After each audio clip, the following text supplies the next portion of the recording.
Good, YouTube. It's been a little bit longer than I would have hoped. Last time y'all seen me was 2 weeks ago. That's the last time I uploaded. I apologize for that. I'm trying to upload at least once a week. However, that wasn't the case. I really try and get 2 videos out a week, but hey, shit happens. We here now, and first things first, I want to go ahead and congratulate the Milwaukee Bucks. They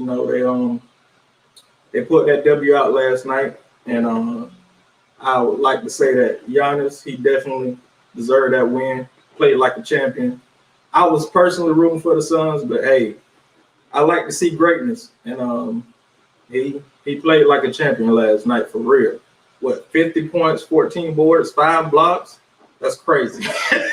That's crazy, man. A couple of them blocks was goaltending, but hey, his presence was definitely felt last night, and he deserved that win. I can't say enough about him. That was impressive.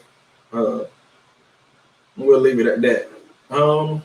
But going forward, talking these NBA prospects coming out in the draft of 2021. Man, it's a good class. I like this class, especially the top. We are going to be seeing who I feel. No, not who I feel should be going number 1. Probably should have made this clear before I started the video. Yeah, man, we're gonna be talking about who I feel like should go number 1. That's what it is. So I feel like it's really just, I think it's 4 that's in the conversation right now. I personally think it only should be 2, but we're gonna break down all 4 of the prospects. We're gonna try and do it quickly. Okay. With the first prospect, Evan Mobley. He's an interesting one because he doesn't really have a lot of like finesse to his game. Like, he's not the exciting player like the other 3. But he's very efficient, man. He gets the job done. Evan Mobley, 7 foot, can shoot it. Great rim protector. I think he's one of the best out of the draft in a while, to be honest with you. So some of his strengths, like I said, rim protection, shooting. He's not that very consistent of a shooter, but he can shoot to spread the floor out. Like, you can't leave him wide open in the NBA. As a 7 foot rim protector, that's very impressive to have that in your skill set. So that's a pretty good attribute to have. But the best thing for me with him, not that he is athletic, that's another one, but his ability to, like, in the paint, just stay vertical. Like, when he's jumping in the air, trying to block shots, he stays vertical. And when you start playing basketball, all your coaches be like, stop trying to swat down, don't swat down, stay vertical. He mastered that. He's one of the best that I've ever seen at doing that. So that's very good. Any team could benefit from that. So that's why he's one of the top 5 in that conversation. Some people even think he should be number 1. I personally don't. We're gonna scratch him off the list. I do not think he should be that guy.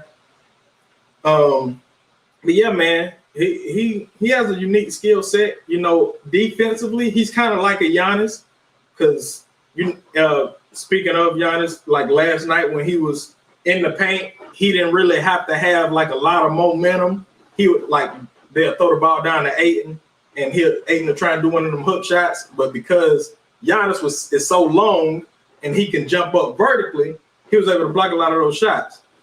And that's kind of what Mobley is defensively.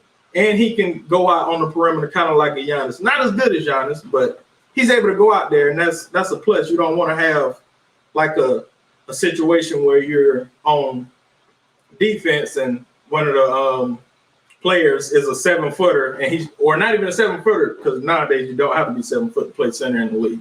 So if the offense is trying to play small and kind of stretch you out and kind of open up the floor, Mobley can kind of go out there to whoever's that number 5 is and stay in front of him. He's not going to be able to lock him down or anything, but he's going to be effective in that way. So he's able to spread the floor and kind of defend. So that's ups to him. Like I said, this is a very good class.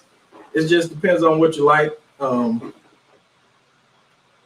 But I think the Pistons have the first overall pick. I'm not really sure what their roster is. Can't be too much in that. But yeah, man, Mobley, he's a good prospect. You're not gonna hear no hate from me. He's very good. So yeah, defensive, like I said, he's kind of like a Giannis. Offensive wise, it's not really a spot on comparison, but he really reminds me of Karl Anthony Towns that went to the Timberwolves from Kentucky, I think. One of them big blue schools. I'm pretty sure it was Kentucky. I think that's like the best I can do for a comparison for him offensively, because Karl Anthony Towns, who don't know that, I'm gonna call him Cat. So when Cat gets the ball, he has like one of those long strides that he'll give you a pump fake, and most of the time the defenders are like 7-footers, and they'll give him a pump fake because he can shoot, just like Mobley can shoot. They give him that pump fake, get by with that long step, and just finish. That's what Mobley is. He can do that, but one of Mobley's weaknesses is that, like in the paint, he always has to put the ball on the ground. He doesn't keep the ball high, which is weird to me because, like I said, like these is one of the fundamental things that your coach teach you, like in really middle school, like JV, like keep the ball high.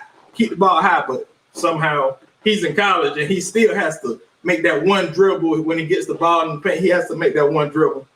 But hey, that's enough for Mobley. I think I said enough on him. The next one up, he's a very interesting prospect for me. It was kind of hard to find like a real comparison for him. I don't really like making comparisons because they're not really accurate that much. I mean, they have certain tendencies of certain players, but all players are unique for sure, obviously.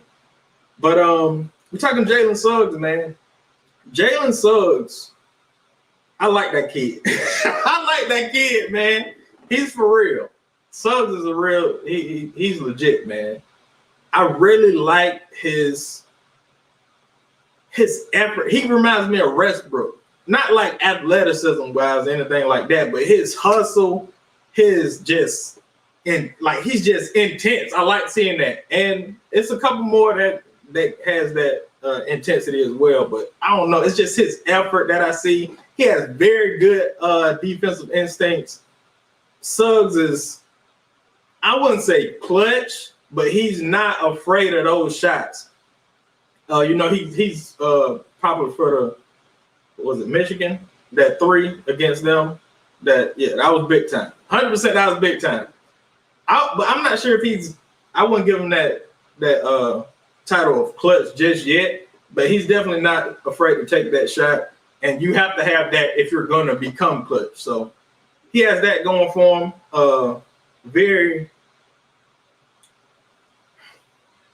He can get the ball to wherever he wants to get the ball.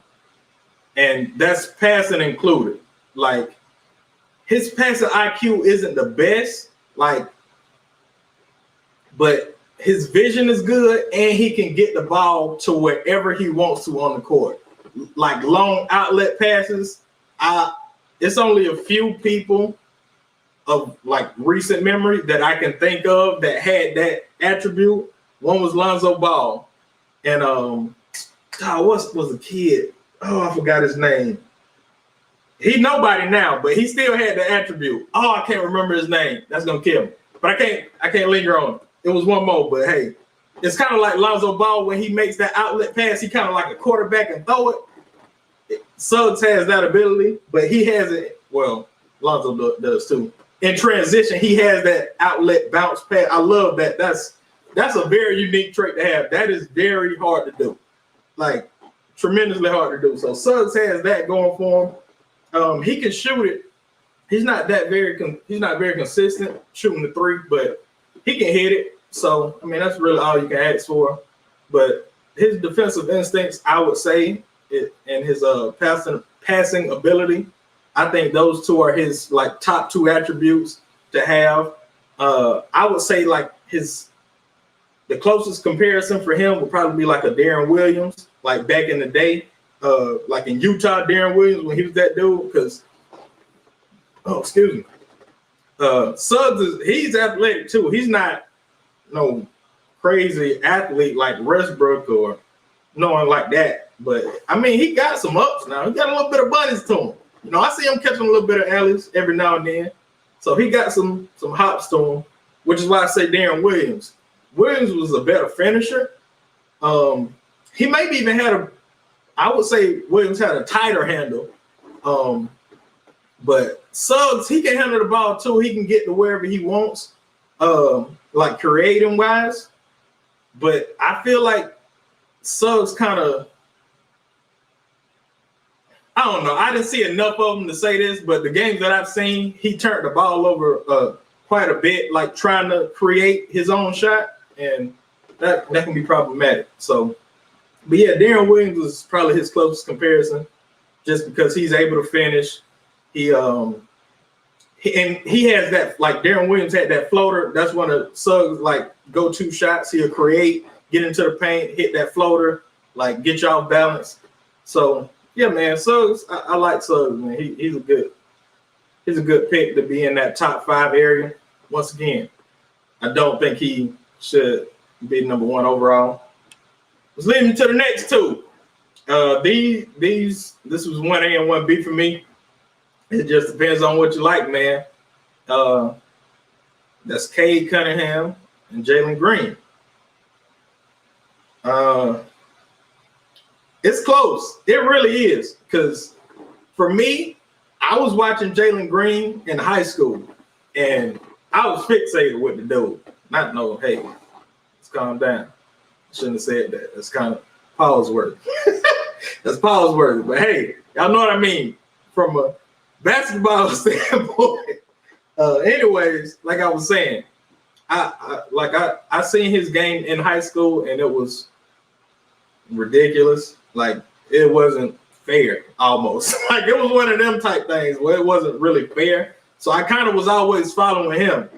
And you know, Jalen decided to skip the whole college thing, go to the G League. I obviously didn't watch him in the G League.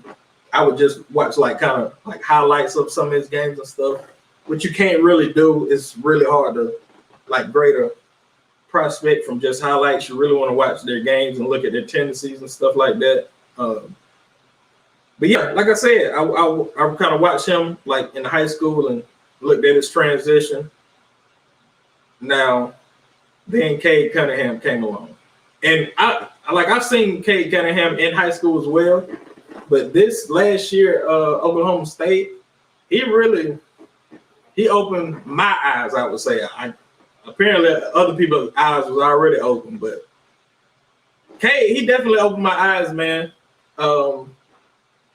Cade Cunningham has a very low floor, which is something that you would always like for if you're picking number 1, you always want that in a prospect. Like, a very low bust potential. And Cade definitely has that, man. I really don't see him not. I don't see him not excelling in the NBA. I don't know if he's going to be a superstar, but I don't see him not being effective, like for any team that he goes to. And all right, I guess we should talk a little bit about their strengths and weaknesses. We'll go with Jalen first, Jalen Green. Strength-wise, obviously, it's his athleticism. I wish I shouldn't say that. I was about to say without a doubt, he's the most athletic prospect in the draft. I can't say that because I haven't watched everybody. But from the people that I've seen, Jalen Green is that dude when it comes to athleticism, explosiveness. I mean, that dunk package is for real. That dunk package is for real. He got a quick first step, man, and that's something very. A quick first step is like real good at like creating separation. The problem with Jalen Green is his handles isn't where they should be. So when he tries to create that separation, he'll make that first step, but he'll like forget the ball. Like it's like he's moving so fast, he's not like thinking like, oh, I got to bring the ball with me. But he's moving so fast, it's like that's a problem. But it's a fixable problem. That is very fixable. He just needs the right coach. I mean, you would assume that all like NBA coaches would. I don't know, man. Hey, anyway, he needs the right coaching to kind of just fix that, and it's very fixable. It's really just goes down ball handling, just like your footwork and stuff like that. But that's very fixable. So his explosiveness, second to none, in my personal opinion. His shooting, especially from the three, which is crazy, because in high school, because he made the jump from high school threes to NBA threes. Usually you go from high school to college, then to the NBA. Jalen went from high school threes to the NBA level, like long range threes. And he shot phenomenally. Not like Steph wise or Clay wise or like no one like Bradley Beal, like nothing like that. I'm not saying he's that type of 3-point shooter. But he is very lethal. If you gonna leave him wide open, he's gonna knock down 9 out of 10 of those shots, like wide open wise. Now, like I said, if he's trying to create that three, it's gonna be a different story. He's gonna have to clean them handles up. But that three is there, man. It's there. Out of all the people that I named, including Cade, I think Cade Cunningham, like people are looking at percentages, but they're not really looking at like shooting form. Like Cade was shooting from the three from college, which is shorter than the NBA three.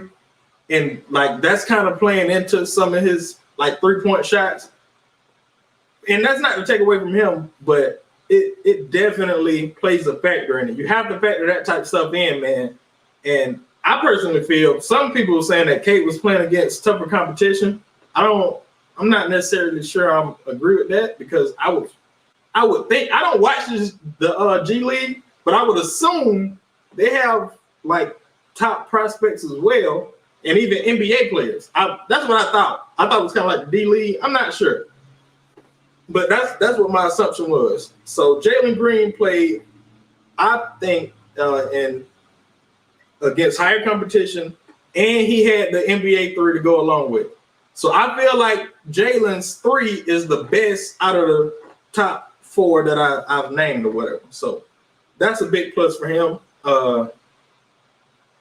I'm excited about Jalen Green. I definitely think if he like is coached up to get rid of his like bonehead trying to go in, dunk on everybody, which he does often. He does that often, but he trying to be a highlight reel all the time, which he doesn't have to be that. He's a very smart player, but he just has to be in control. That's really his only factor that's kind of slowing him down. So I wish I would have like watched a lot of his G League film, but I didn't. So it's really hard for me to say anything like definitively with him, because I haven't watched his like tape. So that's where I'm at with him, Jalen. Cade Cunningham, he's a problem. He's a problem. Cade Cunningham does everything. He does everything, man. And it's very impressive. He can rebound. People say he's a 6'8" point guard. I just call him a 6'8" ball handler. He's not a point guard, but he can play that role in today's game, because people call LeBron a point guard, which is ridiculous. Like James, they call James Harden. It's like they're not point guards, but whatever. I understand why they call him a 6'8" point guard. Yes, he's a 6'8" ball handler in my opinion. But Cade does everything, man. He hits the off the dribble threes. He can go finish over people. His wingspan is really it's very productive when it comes to his defensive play because he's able to like jump in that passing lane. Because like offensive players aren't like, oh, like he has obviously a longer range with the wingspan, but like that's when you're passing the ball, trying to pass the ball to somebody, you kind of anticipating how far that defender can go or whatnot. And with his wingspan, it kind of throws people off with how far Cade can reach, and that kind of gives him a lot of his steals, which is very a good trait to have in the NBA. But yeah, he does everything. He can handle the ball. But I will say one of his weaknesses is that I don't really see him create a lot of separation. Like he can separate from somebody, but he can't like finish and blow past them. Like he'll create space with a dribble move, but the defender will still be right there. And because he's not, like Cade isn't quick enough to kind of get by him, the defender will kind of catch up with him. But it doesn't really matter because he's so big. Once he gets that little bit of separation, he's able to finish because that's all he needs. I'm not sure if that's going to be able to translate in the NBA, but that's definitely something that I've seen. He's not able to blow past defenders, but everything else he has, man. He's not as athletic as you would think a 6'8" like guard would be, but he's athletic enough, man. It's mostly because of his length. Like I said, he had, I think, a 7-foot wingspan, which is crazy. 6'8" with a 7-foot wingspan. Thumbs up. But yeah, man, like I said, this is tough for me, but I will go. Did I get enough in the Cade? Yeah, I mean, Cade does everything. He really does. I don't know what more you want me to say. He has very good passing, like his vision, like to see the court. He sees the whole court, which is a very good trait to have as well. Like that's why I can call him. I can see why people call him a point guard, but like when to make passes, like when to make those passes. That's why I don't really call him a point guard because he doesn't really decipher like when he should be making the pass and when he shouldn't be making the pass. So that's where it is with him. But everything else, man, he can rebound, pass, he can shoot. Technically, he was a better 3-point shooter than Green, but like I said, once you factor in all, like everything, it's like I would probably have to give it to Green, to be honest with you, because Cade was shooting from the college 3-point range and going up against kind of, I don't know. Like I said, I don't know, man, but hey, we're going to make this decision now. For me, I would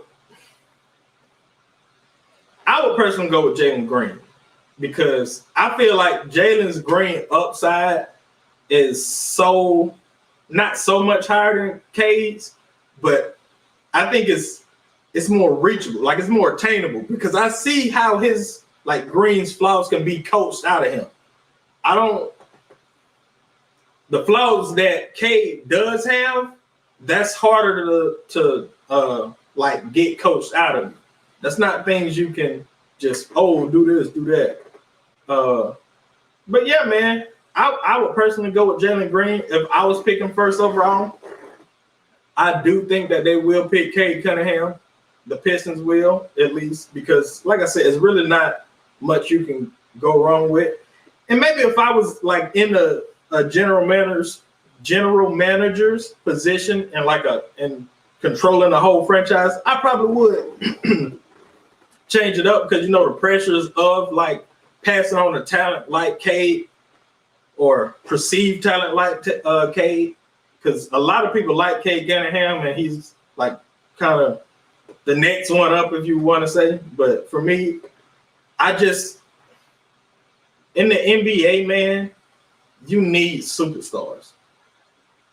And if you think you are going to draft one or one has the like real potential, not just, maybe one of these days he can develop. Nah, I mean, you honestly think you can see that potential of him becoming a superstar? That's who I'm taking. Like I was on the record saying Michael Porter Jr. They need to take him, but they let him slide.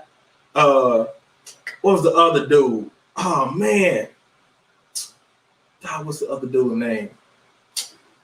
I do that a lot, but hey, I always feel like you should just get that high potential like superstar guy that you know or that you think you can at least coach to being that superstar level. Cade Cunningham, I'm not sure if he can. Not that he can be a superstar, but I think it's harder for him to become that superstar with his flaws. I've said that enough. But hey, man, that's it for me. Suggs, I like him. Like I said, Mobley. I just don't think he's number one, like overall worthy. Only because like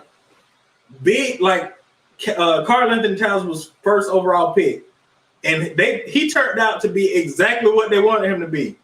Where's the Timberwolves? They still haven't made the playoffs yet. Like, that's all I'm saying, bro. That's all I'm saying. When you have like a wing player that develops to what you like want to be, you're usually look at John Morant, look at dude just came out, LaMelo Ball, look at Donovan Mitchell, look at like it's so many like the guards is where it's at, or not just guards, just wing players. That's where it's at, man. So that's the only reason why I wouldn't pick Mobley first overall. He has a lot of good traits, but for me, I would personally go with Jalen Green. I understand people taking Cade, but for me, it's Jalen Green. So, yeah, man, I think that's about it for me. Y'all tell me if y'all like it or not. Till next time, y'all, we out again. Doses.